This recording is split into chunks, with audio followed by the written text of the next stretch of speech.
When we last left our heroes, they just watched their ally, Lord Irakas The Great, get shot in the head and killed in the streets of Silverwick. Far above the streets, the party saw the silhouette of a figure holding a smoking clockwork rifle and staring down at the party with acid green eyes. Tenebris and Edith both immediately went to chase the figure as he turned to flee further into the city, but Jay was distracted by a bounty poster hanging on the wall nearby. After a few minutes, Jay caught back up with the rest of the party, who had failed to catch the person they were chasing. I think we're gonna need to lay low for a bit here. You know that one butler who Silsira had hired to get someone to steal the dagger from me last week? Well, after he fled the city, she seems to have thought that I killed him. So now she's out for blood and there's a bounty on my head. Yeah, plus that guy on the roof had a clockwork rifle, which means they have tech from the academy. And I'm scared they're gonna try to clean up some loose ends and take us out of the equation. Don't worry, I'm sure nobody would even think of attacking us while we have Hansel with us. Your pet rat?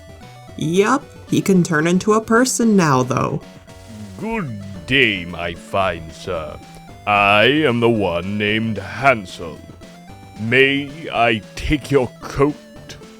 Well, you know how we randomly get a bunch of new powers and feel a lot stronger sometimes? Yeah, Tuesdays. Exactly, it was during one of those days that suddenly he can turn into a butler now. How about that weather? That's pretty conversation-worthy, am I right? Yeah, he's still not really much smarter than a rat, though. But that's okay. Anyway, I think I saw a tavern called the Copper Hydra that we can hide out at for a few days until the heat dies down, and then we can figure out what to do next. The Copper Hydra was built into an old ship on the bottom floor of one of the stacks, and every single thing in there only cost a single copper, including the rooms. However, as you would expect from something so cheap, the quality was, less than ideal. Tenebris and Edith immediately bought some ale and started drinking. Meanwhile, Jay went around asking some questions. Have you heard of someone named Emra Scarfeathers? He's a Tengu pirate that showed up on the island a couple months back. Yeah, I actually served on his ship a few years ago.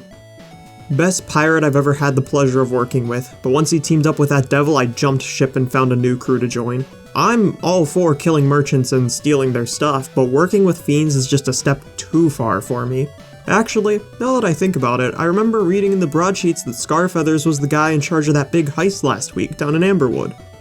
After learning this information, Jay immediately bought a copy of the broadsheets from the bartender and ran over to the rest of the party to read through it. The first thing that the party saw is an article about the grand reopening of Blinsky's Toys. After the original store burned down, Blinsky's son was rebuilding a much larger and more modern reimagining of the old store right on top of its ashes. The next article covered Emra Scarfeathers and his gang of thieves that robs the Ambrek Bank down in Amberwood. A gnome with the codename of Mr. Gold was recently broken out. He had been temporarily transferred to a Dwalenden Black site where they were attempting to extract information from him about the rest of the criminals' plans. However, it seems he'd escaped. The Dwalenden government refused to comment on the story. The last of the notable articles said that Constable Lorvalor of Silverwick had recently had over 20 criminals hanged in the lower portions of the city. Upon being asked about this, all Lorvalor said was, "These people were marked as dangers to society by the Thief Lord's court because of the severity of their crimes, and as such they must be removed from society lest we fall into the disarray that existed on Venzor before the Thief Lord first appeared and united us." The party looked up from the broadsheets and found that someone in a suit had walked up to their table and sat down without them noticing.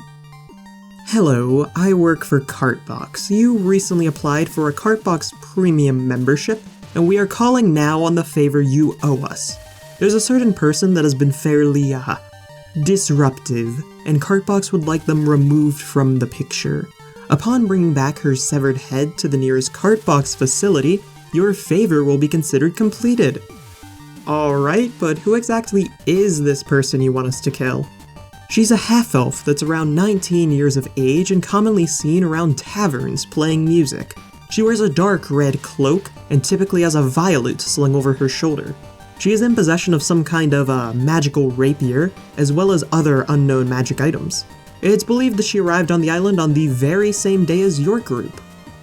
The party immediately realized that he was talking about Malvira, the person they'd met back in Amberwood a few weeks earlier, and who had paid them a lot of money to help her commit a crime.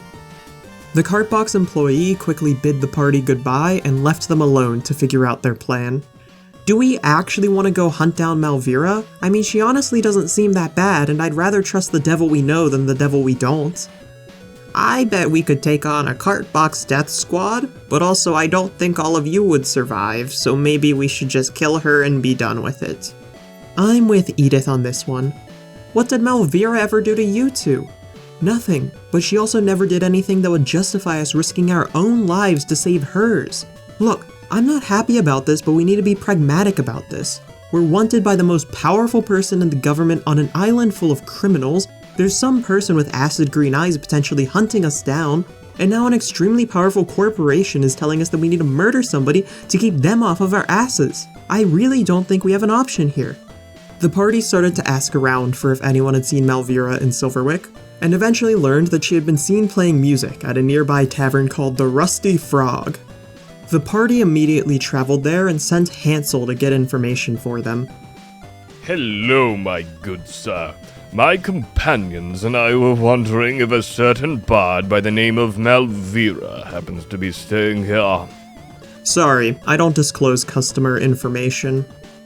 Oh, very honorable of you. However, one thing that I'd like for you to take into consideration is the fact that at any moment, I have the ability to explode and incinerate anyone around me, including myself. Now, you may be thinking, this fine gentleman surely isn't willing to die just because of one tiny piece of information. But another thing you need to know is that I will come back tomorrow. That's the difference between you and I. You stay dead. Meanwhile, I get brought back to life every single morning.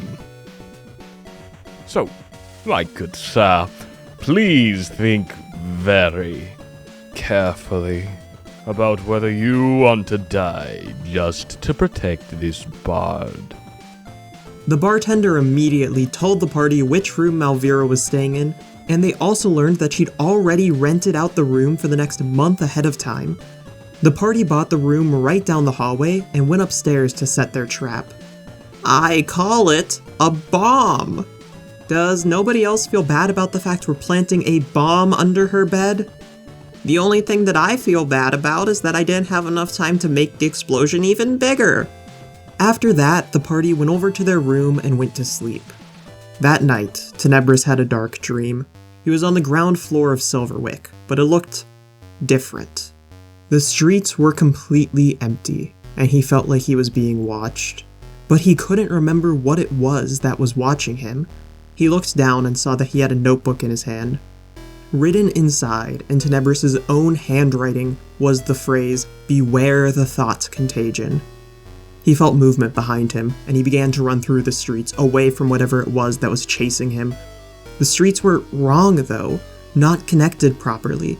Like someone had cut Silverwick into a bunch of tiny pieces and scattered them haphazardly onto the ground. The creature kept pace, never ceasing in its endless pursuit. Tenebris snuck a glance back down at the notebook and saw that there was more writing. Much, much more writing.